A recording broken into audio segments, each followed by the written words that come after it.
After the cruel death of Cyrus the Great in 530 BC, his eldest son Cambyses II became king of the Persian Empire. Cambyses, named after his grandfather, was ruling over Babylon when news of his father's death reached him. Information about the king's personality is quite sparse, and most of what we know comes from Herodotus and Egyptian sources, both of which are biased and very critical of him. However, Cambyses II's reign would be marked by military conquests, sandstorms that devoured entire armies, and a magician who took control of the empire, after which Persia would reach its golden age under Darius I.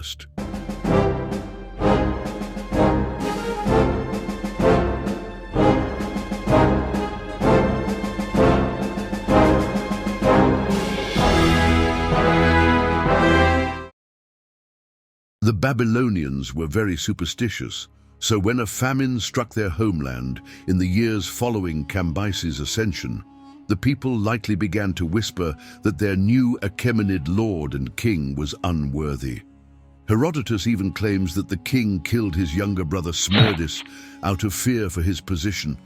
Nevertheless, in 525 BC, Cambyses II assembled an army and a fleet to conquer the last great civilization within the Persian sphere of influence, ancient Egypt.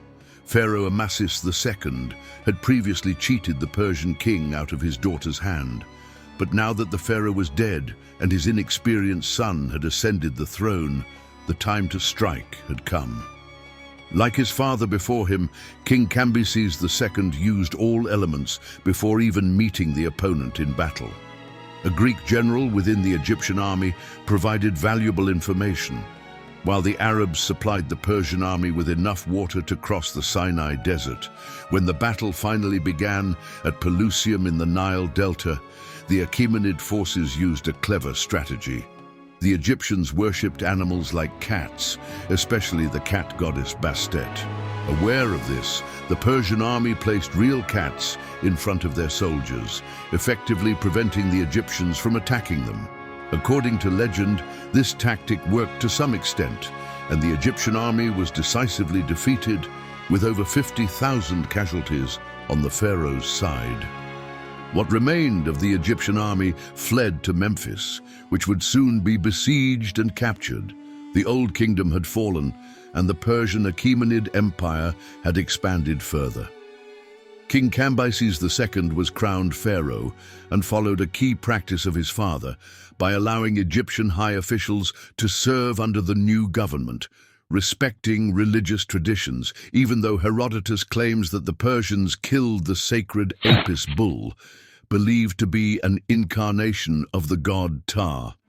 Further expeditions to Ethiopia and Carthage were planned, but an entire Persian army, 50,000 soldiers, was lost in the Libyan desert. To this day, it's unclear what exactly happened, but the Persians claimed that the army was swallowed by a gigantic sandstorm, burying all men in the desert. Another theory suggests that the army was ambushed and routed by local rebels, and the Persians sought to cover up their losses. Regardless of the true cause, bad news for Cambyses II continued as a revolt broke out in the Persian homeland. A magician named Gaumata had claimed to be Smerdis, the younger son of Cyrus the Great, the brother Cambyses allegedly killed. The king attempted to rush back as quickly as possible, but he never made it home, dying in Syria under mysterious circumstances. Gaumata was a member of the Magi priestly caste. In Greek, they were called magoi, or magicians. According to Herodotus, he used magic to disguise himself as Smerdis and even deceived the dead prince's widow. Gaumata's reign as King of Kings was very short-lived, though as in September of 522 BC, another conspiracy took place. In Pasargadae, one of Persia's cultural centers, a group of 7 Achaemenid nobles assassinated Gaumata. One of the conspirators would become particularly important now. Darius I, a distant relative of both Cyrus the Great and his son, whom he had served as a lance-bearer during the Egyptian campaign, was chosen as the new king of Persia. His rise to power was remarkably swift, and one could wonder if it hadn't been planned from the start.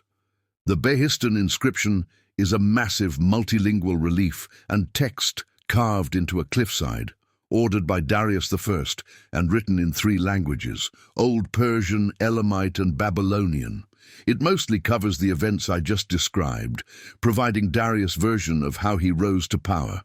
However, modern historians find it difficult to believe that Gaumata deceived an empire, including Smerdis's widow, into thinking he was the real prince. After all, there was no mention of magic in Darius's story, and only Herodotus told us about sorcery. It seems more likely that Herodotus might have been mistaken about Cambyses II killing his younger brother. In fact, it could have been the real Smerdis, who was still alive, who eventually claimed the throne and was removed by Darius, who later invented a different story about a magician to legitimize his actions. King Darius I would go on to rule for the next 36 years, making the Achaemenid Empire reach its peak. At the same time, Persian infrastructure was completely reshaped, and many of Cyrus the Great's administrative visions were fully realized. Much like Emperor Augustus, Darius I turned bricks into marble. In 518 BC, the Indus Valley fell to the Persian Empire and became the 20th satrapy, one of many that paid an annual tribute.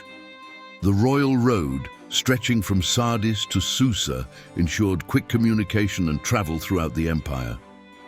Messages were even sent by having the men with the loudest voices shout information to the nearest outpost, and the message would continue its journey until it reached its destination.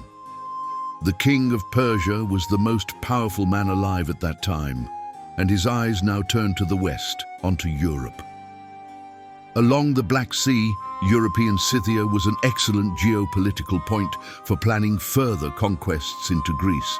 After all, the Persians had not forgotten that the Ionian Greeks had supported the Lydians against Persia a few decades earlier. However, the Scythians employed an efficient, scorched earth tactic, forcing the imperial army to retreat. Nevertheless, the Persians were still keen to increase their influence in the region, and from 499 BC onward, the first Greco-Persian conflicts began. The decisive battle occurred at Marathon on September 10th, 490 BC. Some 10,000 Athenians, mostly hoplites, faced a Persian force nearly 10 times their size. A pattern began to emerge that would prove problematic for the Persians in the future. The Greeks, defying the rules of war, achieved a decisive victory. By the end of the day, fewer than 200 Athenians had fallen, while 6,000 Persian soldiers lay dead. After the battle, a Greek messenger ran from Marathon to Athens, precisely 42 kilometers, to proclaim victory before dying from exhaustion. Darius I would die from illness 4 years later. His reign is remembered as the golden age of the Achaemenid Empire, despite the setback in Greece. His successors, however, would not forget this humiliation and would look for an opportunity to strike again.